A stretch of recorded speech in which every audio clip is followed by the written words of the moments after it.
Hörmətli şahidlər, biz Krım müharibəsini keçdik sizinlə. Krım müharibəsi 1880-ci ildə. 55-80, yox. 56-da. Krım müharibəsində Rusiya məğlub oldu və başa düşdülər ki, 2-ci Aleksandr başa düşdü ki, Paris sülhünü imzalayan. Başa düşdü ki, niyə uduzduq biz? Səbəb nədir? Niyə uduzuruq? Avropadan texniki iqtisadi cəhətdən geri qalmışıq. Bunun üçün islahatlar keçmək lazımdır. Vaxtilə birinci pilotu islahatlar keçmişdi, Şimal müharibəsini geçirdi, 1700-1721. Avropadan geriliyi aradan qaldırmasa da azaltmışdı. İndi heç olmasa yenə də geriliyi azaltmaq üçün islahatlar lazımdır. Həmin dövrdə Rusiyanın Qərbi Avropadan fərqi olur ki, Qərbi Avropa artıq kapitalizm yolunda irəliləyirdi. Rusiyada kapitalizm ləng inkişaf edirdi. Çünki feodal təhkimsiz cəmiyyət qalmışdı. Hələ təhkimsizlik ləğv olunmamışdı. Feodal qaydaları hələ ölkədə hökmran idi. Belə bir zamanda Rusiya islahatlara başladı. Bu islahatlar Rusiyanın özündə və onun müstəmləkələrində həyata keçirilir. Rusiyanın özündəki islahatlar müstəmləkələri olan həmçinin Şimal Azərbaycanda da keçirilirdi. Amma görürsünüz ki, bizdə islahatlar Rusiyadan zaman baxımından sonra keçirilir və məhdud sonra keçirilir. Heç bəziləri neynəmir? Keçirilmir. Birinci, indi biz bunu müqayisəli şəkildə izah edirəm ki, siz daha yaxşı başa düşürsünüz. Azərbaycan tarixində biraz daha açıqlayacaq bu məsələni. Çar 2-ci Aleksandr başladı 1960-70-ci illərdə burjuva islahatlarına. Buna deyirlər böyük islahatlar. Birinci islahat kəndli islahatıdır. Rusiyada 1861-ci ildə keçirilir və təhkimsizlik ləğv olunur. Şimal Azərbaycan islahatı ləng keçirirlər, ləng keçir. Bu bizdə əsaslandırırlar ki, təhkimsizlik yoxdur. Ona görə bizdə bu islahat ləng gec başlayır. 1870-də və məhdud formada həyata keçirilir. Ortaq cəhəti nədir? Ortaq cəhəti hər ikisində feodal asılı münasibəti bitdi, bizdə də, Rusiyada da. Və hər ikisində kəndlər müvəqqəti mükəlləfiyyətli olur. Var daimi mükəlləfiyyət, var müvəqqəti mükəlləfiyyət. Kəndli feodalizm dövründə əvvəllər daimi mükəlləfiyyət. Daimi nədir? Anadan olandan həmişə vergi ödəyirdi, həmişə biyara çıxırdı. Bu daimi. İndi Rusiya bizə imkan yaradır ki, bizə və öz kəndlərini, bizdəki öz kəndlərinə imkan yaradır ki, torpağı satın al və mükəlləfiyyətin bitsin. Yəni biyara çıxma, yəni məhsul vergisi ödəmə. Rusiyada bu 20 il çəkir, müvəqqəti mükəlləfiyyət, 20 il. 1861, 81. 81-ci ildə dövlət kredit ayırıb kəndliyə. Kəndlinin yerinə pulu verib sahibkara, zadəgana, zadəgan pulu alıb, kəndli mükəlləfiyyətini bitirib, kəndli də o pulu 49-da dövlətə qaytarıb. Bizdə amma müvəqqəti mükəlləfiyyət çox davam etdi.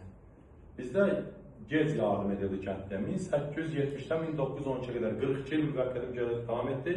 Yalnız 1912-ci ildə sahibkar kəsdən torpağı satın alma hüququ verildi, amma Rusiyada 49 ilə qaytarırdın krediti, bizdə az müddət boyunca 20 ilə qaytarırdı və 6% ödəməliydi. İndi o Azərbaycan tarixində daha detallı danışılacaq. Rusiyada Zemstvo islahatı. Zemstvo islahatı Rusiyada 1864-cü ildə oldu və seçkili qəza orqanları yaranır. Yəni Rusiyada, Şimal Azərbaycanda həmin dövrdə qəzalara bölünürdü. Qəzaları yerli cəmaət öz idarəsində özü seçirdi. Türkiyədəki bələdiyyələr kimi. Seçkili qəza orqanları. 1800 Rusiyada neçənci ildə olur? 64-cü ildə. Bu islahat bizdə ümumiyyətlə keçirilir. Bizim başımızın ağlatmaq üçün bir dənə kənd cəmiyyətləri haqqında qanun verilir. İndi o biz az tarixində tezlik 1865-də yalnız kənd cəmiyyətləri üçün seçkili orqanlar yaradır. Onlar da çox məhdud bir idarəsi idi. Məhkəmə islahatı Rusiyada 1864-cü ildə olur və 12-ci əsrdə İngiltərənin tətbiq etdiyi Antlı İclaslar məhkəməsi tətbiq olur. Antlı İclaslar nədir? Məhkəmə hakimə kömək etmək üçün münsiflər heyəti olur, 12 nəfər. Bibliya anlayırlar ki, biz nə olacaq? Biz daim məhkəmənin işlərini açarkən obyektiv olacaq və onların verdiyi qərar əsasında hakim son qərarı verir. Şimal Azərbaycanda məhkəmə islahatı yenə keçirildi 66-cı ildə. Burada dövlət imtahan məcəlləsi, burada dərinliyə gedir. Məhkəmə islahatı Rusiyada 1864-də, 60-cı illərin birinci yarısı, 60-64 arası. Şimal Azərbaycanda 1866-da, 60-cı illərin ikinci yarısı, 1865-69 arası. Ortaq fərq, məhkəmə iclasları açıq şəkildə keçirilir. Məsələn, deyim sizə anlatacaq. Yazar ki, Qazan xanım məhkəmə salonunda məhkəmələr açıq keçirilir. Səhv o, şəriət məhkəməsi qapalı keçirilir. İndi açıq keçirilir. Yəni orada başqaları da gəlib oturub baxa bilərlər ki, məhkəmə necə keçirilir. Bir də mühakimə olunanlar vəkil tuta bilərdi. Öz müdafiəmizdə vəkil tuta bilərdi. Bu ortaq səhv. Amma digər islahatlar kimi bizdə bu islahat məhdud olurdu. Məsələn, bizdə adli icazlar tətbiq olunmurdu. Rusiyada tətbiq olunur, bizdə tətbiq olunmurdu. Rusiyada hakimlər seçilirdi. Hakimlər zamanı seçilir ki, məhkəmə hakimi kim olsun. Bizdə isə sırf ruslardan təyin olurdu. Bizdə məhdud cəhətlərin biri o ki, yerli əhalinin dilindən istifadə olunmurdu, rus dilindən istifadə olunurdu. Bu da tərcüməsi problemi yaradırdı. Şəhər islahatı Rusiyada oldu 1870-ci ildə. Bizdə yenə gec keçirildi. 1878-ci ildə Bakı və İrəvana tətbiq olundu, yalnız məhdud formada. Sonra genişləndiriləcək 1892-də başqa şəhərlərdə şamilimiz o, Azərbaycan tanı deyəcək. Ortaq cəhət o ki, şəhər dumaları və bələdiyyələri yaradır. Duma nədir? Duma rus dilindən məclis sözüdür. Şəhər dumaları və bələdiyyələri yaradır. Şəhərlərə özünü idarə hüququ verilir. Yəni, şəhərlər öz idarəsindən özləri seçilir. Bu, islahatın bizim üçün mütərəqqi cəhəti o ki, mütərəqqi nə deməkdir? Mütərəqqi. İnkişaf yönümlü. Cəhəti o ki, yerli əhaliyə ilk dəfə seçmək və seçilmək verir. Amma məhdud formada. Dumanın yalnız 50% üzvü Azərbaycanlılar ola bilər. Qalanları Bakıda yaşayan, İrəvanda yaşayan qeyri-millətlər, ruslar, ermənilər qalanlar. Rusiyada növbəti islahat hərbi islahatdır 1874. Yadınıza salaq, Pyotrun hərbi islahatına nə qaydası var idi? Rekrut, bəli. Rekrut hər neçə həyatdan bir əsgər idi? 20 həyatdan bir əsgər idi. İndi o qayda ləğv olundu 1874-də. İndi keçir ümumi hərbi mükəlləfiyyətə. Ümumi nə deməkdir? Kişi cinsinə mənsub sansa, 21 yaşına çatmışsansa, hərbiyə getsən. Pyotrun dövründə 25 il, indi sağlıqlar 5 il. 5 il getməlisin. Amma hamıya. Kişi cinsinə mənsub olan hamıya aiddir. Daha rekrut deyil, 20 həyatdan bir deyil. Amma bu islahat Rusiyada yalnız hansı xalqlar üçündür? Slaviyan xalqlar və digər xalqların zadəcən övladları. Digər xalqların zadəcən. Yəni bizim başa düşdüyümüz bəy və ağ övladlar. Azərbaycanda bu islahat keçirilmir. Yalnız kimlər orduya aparılır? Ali müsəlman sözünün övladları, yəni bəy və ağ övladlar aparılır. Ona görə bizdə generallar azdır da, Çar sözlərində, Mehmandarov, Şıxlinski falan, onlar hamısı bəy ağ övladlar oldu. Hələ əksinə bizim kəndlərə minnət qoyular ki, siz də orduya aparmırıq deyənə. Bizə hərbi vergi verin. 1887-ci ildən Şimal Azərbaycanda kəndlər hərbi vergi verin. Dimin anlatdığı digər bir məsələ. Dim deyir ki, Şimali və Cənubi Azərbaycanda, məsələn, ortaq cəhət kəndlər hərbi vergi ödəyib, səhv.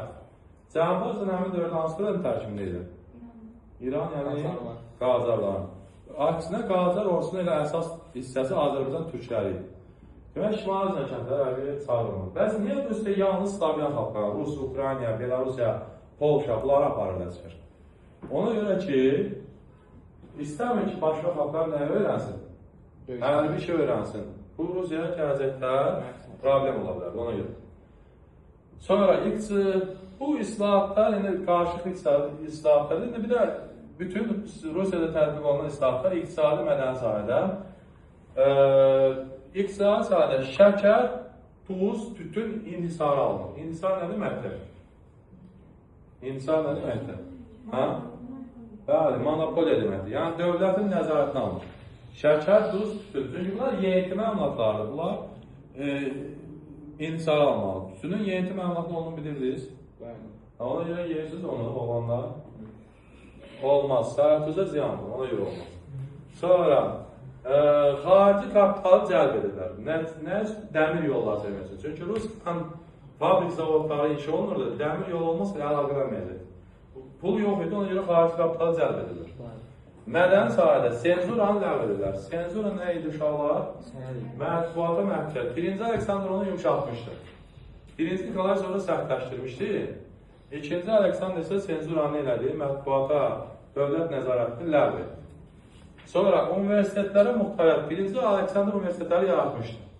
İndi universitetlərə muxtariyyət hüququ verilir. Muxtariyyət nədir? Universitet özü öz qərarını verir. Məsələn, müəllim bu qədər maaş alacaq, bu qədər tələbə qəbul edirik. Bu fənlərdən, məsələn, imtahan edirik. Bunlar universitetlərin muxtariyyətidir. Sonra digər məsələ tam orta təhsil verən gimnaziyalardır. İlk gimnaziyaları 1-ci Aleksandr yaratmışdı, amma tam orta təhsil vermirdi. 2-ci Aleksandr islahatında isə tam orta təhsil verən gimnaziyalar yaradıldı.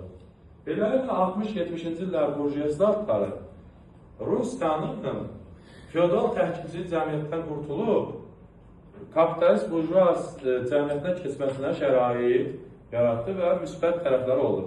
Baxmayaraq ki, islahatda Şimali Azərbaycanda gec və məhdud formada keçirildi, amma Şimali Azərbaycanda müsbət addımları, müsbət tərəfləri oldu. Məsələn, müsbət tərəflərini deyə bilər ki, açıq məhkəmələr keçirir, mühakimə olanı vəkil tuta bilir. Baxmayaraq ki, bizdə hüquqşünaslarımız, öz hüquqşünaslarımız məhkəmə hakimi ola bilmirdi, amma ən azı vəkil ola bilirdilər. Sonra şəhərlərə özünü idarə hüquq verilirdi, bələdiyyələr yaradılırdı. Bunlar yerli əhaliyə seçmək və seçilmək hüququ verilirdi. Bunlar islahatların müsbət tərəfləri hesab edilir.